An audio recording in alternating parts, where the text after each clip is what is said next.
Alright, so we're now going to construct an HTML builder so that all of this code is more understandable. So we're going to start by defining an HTML element because that's what is going to be the building block of just about everything that we do with HTML. So I'm going to make a class called HTML element, and this is going to represent just a single tag, like the p tag here, for example, with some content, maybe some text, but it can also contain other tags. So this particular tag can contain other tags. For example, here we have an unordered list tag, which contains a bunch of list item tags.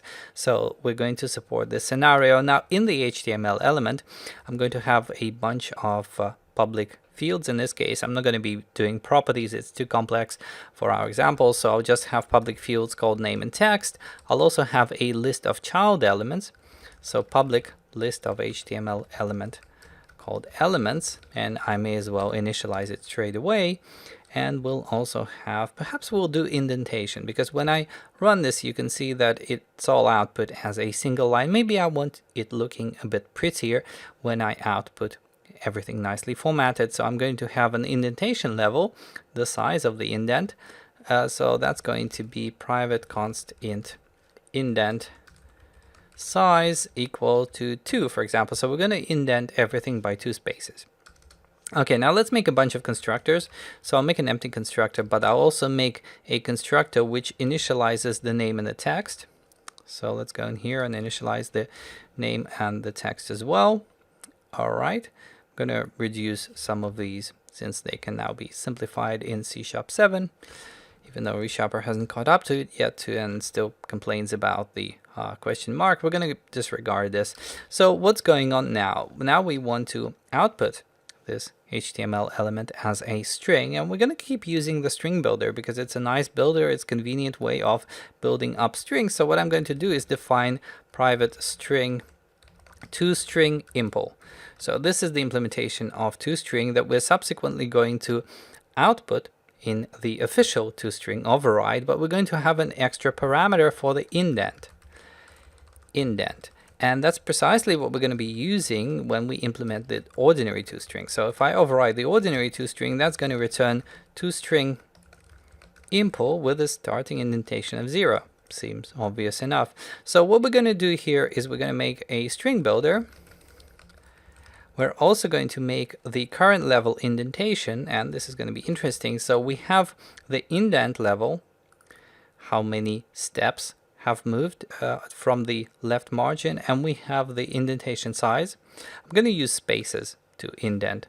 So what I'm going to do is make a new string where a single space is going to be repeated a certain number of times, and that number of times is obviously indent size multiplied by however many indents we actually need. So indent size times indent.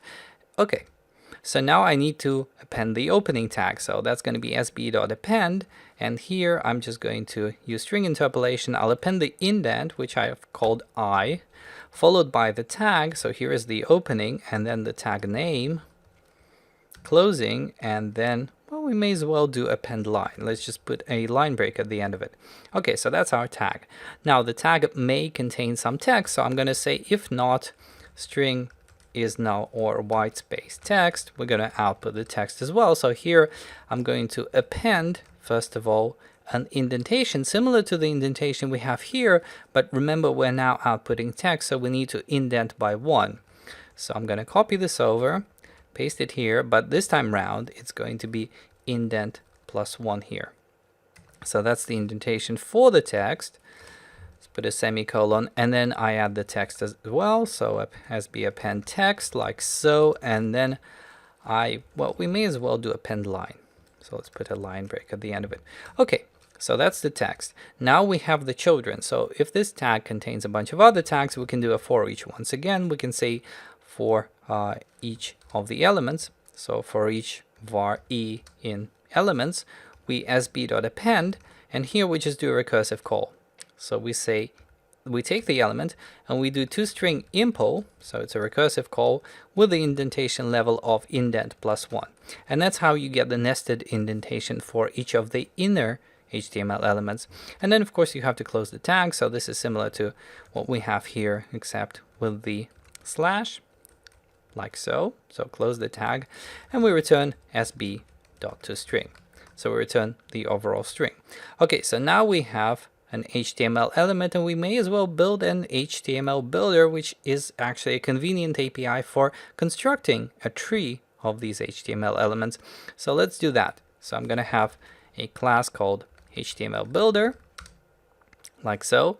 Now I'm going to start the HTML builder by specifying the root tag, and I want the name of the root tag because we're going to have some kind of root. So I'll have HTML element called root here, and I'll initialize it. Just put a default initialization. This explains why I made the default constructor, so I don't have to specify anything here. But when I go ahead and I make my constructor, when I make an HTML builder, what I can do is I can take a string which specifies the root name, and then what I can do is I can assign it. So I can say root.name equals root name, but in addition I might want to store it as a variable. We're going to need it in just a moment. So I'll initialize a field with this parameter as well.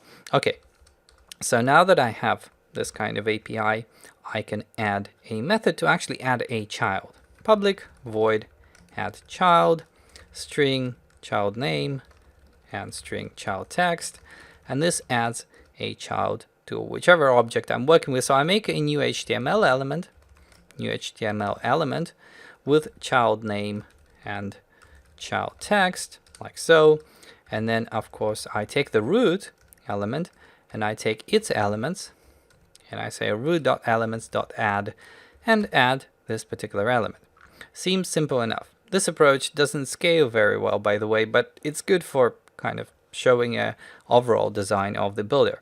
So now that we have this set up, we need a few more pieces actually. We're not done yet because we want to output this as a string. So we implement the toString override here. Interesting that it doesn't complete. There we go. So here we return, and we take the root and just do root.toString. That's how we return the string representation. We might also want to have an implementation for clearing the entire builder because our builder is stateful. It keeps this root. So we may as well clear it in some sort of method. So I'll make a method called clear. And here what we're going to do is we're going to reset the root. So I'm going to say root equals new HTML element, but we want to keep the name. And that's why I made a field here called root name, because we want to keep that name. So I'll say name equals root name. There we go. So we have this clear method. And now we can start using the whole thing. So we can actually have a similar construct, an unordered list with two elements, but we're going to be using an HTML builder. So I'm going to say var builder equals new HTML builder. The top level root name is an unordered list UL.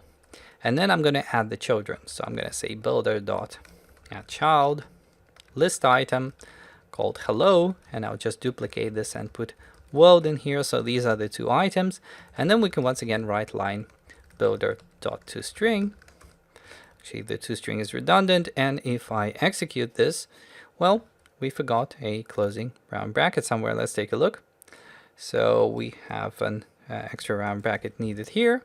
And if we execute this, well, you see it's now much prettier because we added the indentation, but really the benefit isn't just the indentation. The benefit is that we've structured it in an object-oriented way. We've built up a tree, and we essentially made a special construct called an HTML builder, which is its sole purpose in life is to build up trees of HTML elements, and this is the result of its output.